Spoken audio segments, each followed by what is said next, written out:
I have not been looking forward to this. You know what? I need a drink. Let's start with a drink. Cheers. Alright, let's do this. Good morning, metalheads of the internet, and welcome to a new episode of the Metal Meltdown. Today, we will be looking at the latest album from Trapt, entitled Shadow Work. An album which arrives in the wake of what feels like a never-ending onslaught of PR and social media disasters in which Trapt, or more specifically the band's frontman Chris Taylor Brown, has made racist, homophobic, xenophobic, and elitist comments towards virtually anyone and everyone who would dare to cross his path, even feuding with the likes of Ice-T, Power Trip, Dance Gavin Dance, Attila, Sumerian Records, Danny Diablo, Bishop Talbot Swan, and Captain America himself, Mr. Chris Evans. And when he hasn't strutted around trying to pick fights like some pissed-off jock, he's bragged about Trapt's apparently inarguable success and influence, including their streaming numbers off of Pandora and Spotify, and their hypothetical ability to outperform and sell more modern bands like the aforementioned Power Trip and Dance Gavin Dance. How ironic, considering most people would look to Trapt as the prime example of a one-hit wonder band, with a majority of people only knowing them through the hit track Headstrong. And before someone says otherwise, just a heads up, I did my homework. I'm not going to pretend to have the largest audience in the world, unlike Trapt, but I think this still speaks volumes.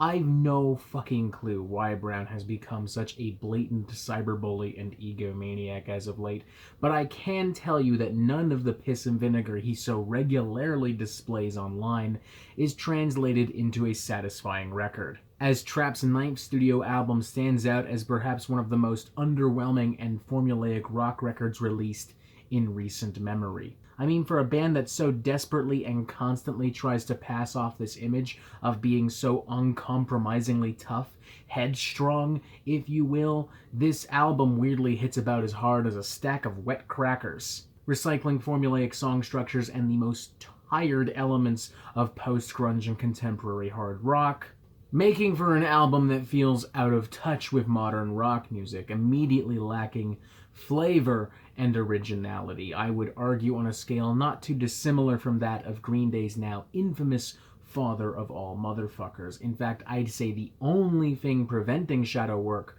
from being as truly terrible as Father of All Motherfuckers is that this is objectively less irritating, objectively less cringeworthy, and objectively better produced all around. But make no mistake, ladies and gentlemen, Shadow Work still very much deserves the fat post-Taco Bell shit I'm about to take on it. I may stop short of calling it the worst rock album of the year, but I do feel very comfortable calling this the most boring rock album of the year. Every issue I have with Shadow Work stems from how repetitive, simple, and predictable the album is, almost by design.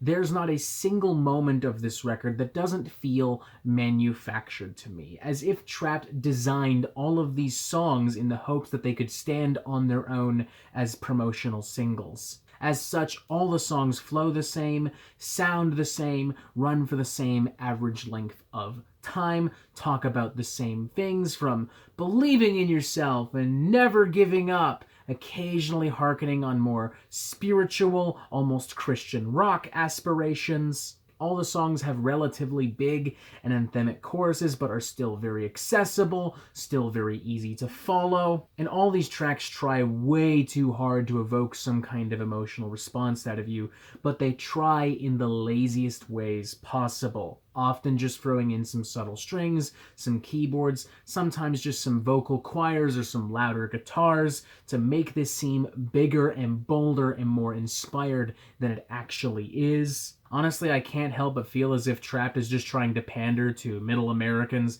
Christian rock listeners, and the most basic mainstream rock audience within reach. As such, Shadow Work feels less like an album and more like a product, a pretty disingenuous one at that.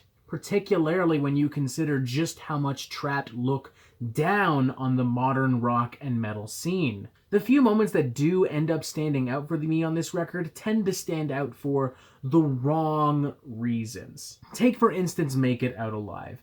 The only reason I would be able to recite this album's chorus to you is that it has been so painfully drilled into my head over these last few weeks. Or on tracks where Chris doesn't just seem out of touch with rock music, he seems out of touch with how the world views him. Take, for instance, closing track Save Your Soul, an incredibly cheesy and overdramatic number in which Brown challenges you to do some introspective thinking, challenges people to rally behind more common causes, attempting to take on the role of a more unifying and peaceful figure. A concept and identity that directly contradicts everything about Brown as a human being. I mean, we're talking about a guy that goes out of his way to enrage and divide people online, to the point where he seems to take joy in it. You know what the biggest problem is coming out of this album? Is that I was just bored and tired. I mean,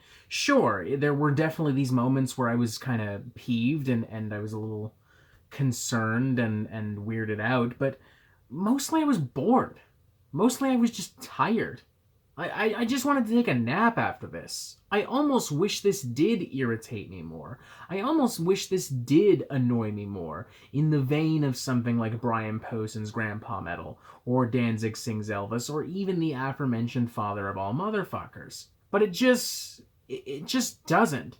It does its thing, and you forget about it almost immediately after having heard it. Case in point, ladies and gentlemen, I listened to this album 3 times in its entirety in preparation for this review. I listened to the promo singles individually, I took notes, I did all that stuff. And yet, right before I was about to hit record, I realized I don't fucking remember anything about this. And thus had to go back to the album and back to my notes so that I knew what the hell I was talking about. This is a 1 out of 5 for me. Honestly, I wish there was more to get upset about. I wish there was more to be irritated and annoyed about.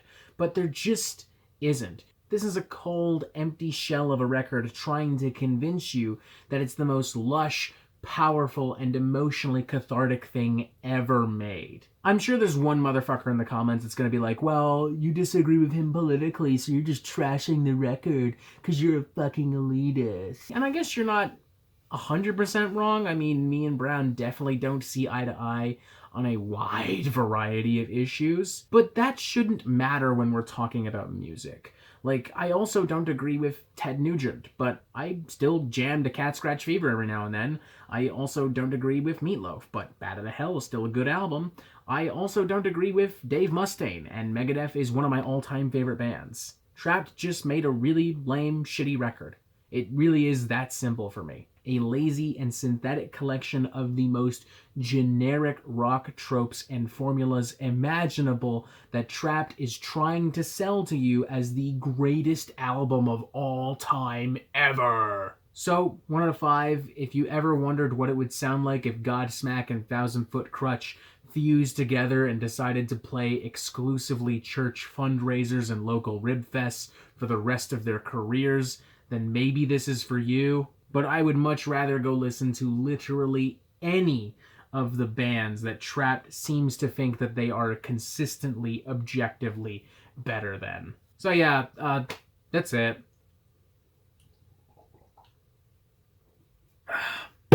It was tiring just to talk about this, so I'm gonna go take a nap. Press this button here if you like what you saw here today and you want to see more. Have a great day. Fuck Trapt, honestly.